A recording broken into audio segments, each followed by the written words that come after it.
Okay, let me get the pen. Okay, so hydrolysis of proteins and denaturization protein. Um, some of you might have seen this. Have you? So if you ever look at milk that's been spoiled, if it's bad milk, it kind of has a curdle. It kind of all curdles. That's basically what happens when you denature protein.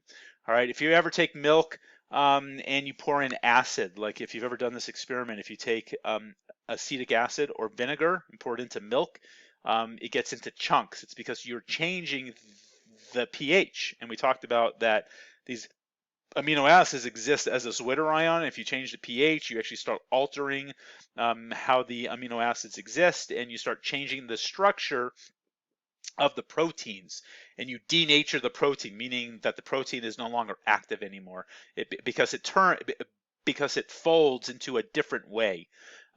So that curdling of milk is an example of this. All right, so protein hydrolysis is when you break apart a molecule, usually with water. So hydrolysis implies breaking of a protein with aqueous acid base or enzymes. All right, in the body, an enzyme pepsin is in our gastric juice, which cleaves a lot of the peptide bonds. So inside of our stomachs we have hydrochloric acid, but we also have this enzyme called pepsin and chymotrypsin. We also have something called chymotrypsin. These are enzymes that cleave uh, um, they cleave a peptide bond at a very specific amino acid. So when you eat food, we have these in our stomach, and that's what helps break down our amino acids more and more, okay, into smaller peptide chains, which our bodies then eventually break those apart and use those amino acids in our bodies. Okay, so here is trypsin and chymotrypsin. So in the intestines, we have other enzymes, trypsin and chymotrypsin, which breaks them apart even more into individual amino acids. Okay, so when you eat a steak or egg or anything that has protein in it, once it hits our stomachs start breaking it down initially with pepsin. Then when it gets into our intestines, trypsin and chymotrypsin break apart even further into individual amino acids, which then it makes into our liver, and then our liver eventually sends it out into our body. And if you need protein in order to in order to make more hair, your nails, our muscles, or anything, that's when the individual amino acids are used. Okay, I don't know if you've heard this before. I want to clarify something. I've heard this a lot. People say that you shouldn't cook your food that much because when you do it, you denature all the proteins and your body can't use it anymore. That's totally false. They don't understand how it works. All right. When you cook a protein of some sort, okay, it still has all of the peptide bonds. All right. Our bodies don't take the protein and builds protein from protein. What it does is it takes the protein, it breaks it into its individual amino acids. Then your body takes those individual amino acids and it builds it all back up into the protein it needs. So it's not like it takes protein from our foods and, oh, this protein is all denatured, I can't use it. That's not what it does. Okay, that's what people think it does. That's not what it does. It takes the protein we eat, breaks it into the individual amino acids, then your body takes those and it builds it back up into the protein it needs. So if someone says that you shouldn't cook your food that long, or you should eat raw eggs are better for you than cooked eggs, that's totally incorrect. Okay, it's totally incorrect. When you cook something, what you do is you denature the protein, but you aren't destroying the amino acids. The amino acids are still there. So, like I said, I have a certain structure of a protein.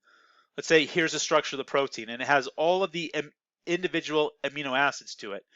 When I cook it, I destroy its shape of the protein, but I don't destroy any of the amino acids.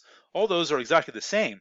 I just broke hydrogen bondings here, and I don't have any ionic bonding at a certain location. So I'm destroying the quaternary and the tertiary structure, but I'm not destroying any of the primary structure. All right, all the primary structure is still there, which is our sequence of amino acids. Our body then clips off all these amino acids, and I now have all the individual amino acids that my body uses. Okay, so I want to point that out because there's a lot of misinformation. People don't really understand how this works, but because you are taking this class, you now should understand how it works. Okay, so protein hydrolysis is just the opposite of how to make a peptide bond. You actually break all of the peptide bonds and you go into individual amino acids. Okay, denaturation is when you change the shape of the protein, just like I said, in this process, altering the shape of the protein. We have one shape, and then you can either do it with heat, you can do it with adding an acid in there or base by changing its pH. All right, so like I said, with spoiled milk, if you take milk and put in vinegar, you might want to try this. It coagulates everything, and it's because all the proteins are being changed. All right. Um, all right. Also, as far as this cleaving, if you ever want to see an example, if you actually go on YouTube and if you look up a steak and Coke, so what they did is they took a steak and they dissolved it in Coke or added Coke to it, and like in like a day, the steak was gone. Like the acid inside the Coke is strong enough to actually break apart all of the peptide bonds in steak, and you get this black gooey mess. This is actually what happens inside of our stomachs. Our stomachs are hydrochloric acid. So when you eat steak, the hydrochloric acid in your body starts breaking down. It starts hydrolyzing all of these bonds and it breaks it into its individual amino acids. Okay, so like I said, high temperatures, acid or bases, even agitation are ways that you can break apart the tertiary structure of a protein and you can denature it.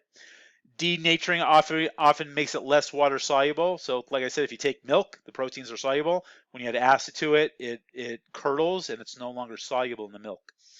All right. All right. Albumin, ovalbumin. I don't know what ovalbumin is. Do they talk about albumin? So I know albumin is the major component in the egg white. It is denatured when the eggs are cooked, changing from that clear or colorless into the white. But again, it still works. It's still fine. When you eat it, your body just breaks all the proteins down into individual amino acids. All right, enzymes are proteins that serve as biological catalysts inside our bodies. All right, they are in all the living organisms. They increase the rate of reactions. All right, make it, million to a billion times faster than if we didn't have them. Enzymes are very specific to what they do. All right, and anytime anything ends in an ACE, it is a enzyme. So a hydrolase. All right, it's an enzyme that hydrolyzes a molecule. All right, we'll also talk about lipase and a peptase. A cofactor is a metal of some sort that is inside of the enzyme. All right, so the iron in hemoglobin you can technically call as a cofactor. All right, NAD plus is a cofactor enzyme that oxidizes lactate into pyruvate to aid in lactate dehydrogenase. It's an enzyme that dehydrates lactate. All right, so here's lactate. All right. All right. And what it does is it takes away the hydrogens. I believe there's also an oxygen molecule that is implied like somewhere here. And it protonates NAD, which is actually a coenzyme that's used in our bodies for oxidizing and reducing. So enzymes are classified as 6 categories. There's an oxidoreductase. This is an enzyme that does what? Oxidizes and reduce. Not very fancy names. All right. Transferase. It transfers a group onto another group. Okay. Hydrolysis. It hydrolyzes. It breaks this down. So here is our triglyceride. To break it down into its fatty acids, use a lipase. All right, isomerase isomerizes a molecule or changes where the bonds are. Notice we have a carbonyl on carbon 2 and an alcohol here on carbon 1. Now it's switched, alcohol carbon 2 and the carbonyl is on carbon 1. All right, a lysase catalyzed by addition of a molecule to a double bond. That's very specific. All right, and a ligase it catalyzes the bond formation accompanied by the energy release of the hydrolysis reaction, going from ATP to ADP. That releases energy. All right, here's just kind of a list of a bunch of enzymes. All right, so oxidoreductase, you have an oxidase, a reductase, a dehydrogenase. All right, that obviously takes away two hydrogens. All right, a kinase transfers phosphate groups. So kinases are very important in biological systems. A lot of drugs interact with a kinase in order to prevent a phosphate group from going on to a group. So right there, a transfer of a phosphate group. Lipases, proteases, nucleases. You guys can read all this. All right, so let's stop here and we'll talk about how enzymes work. I already gave you a little hint to how they work, but we'll talk more about it and show nice pictures.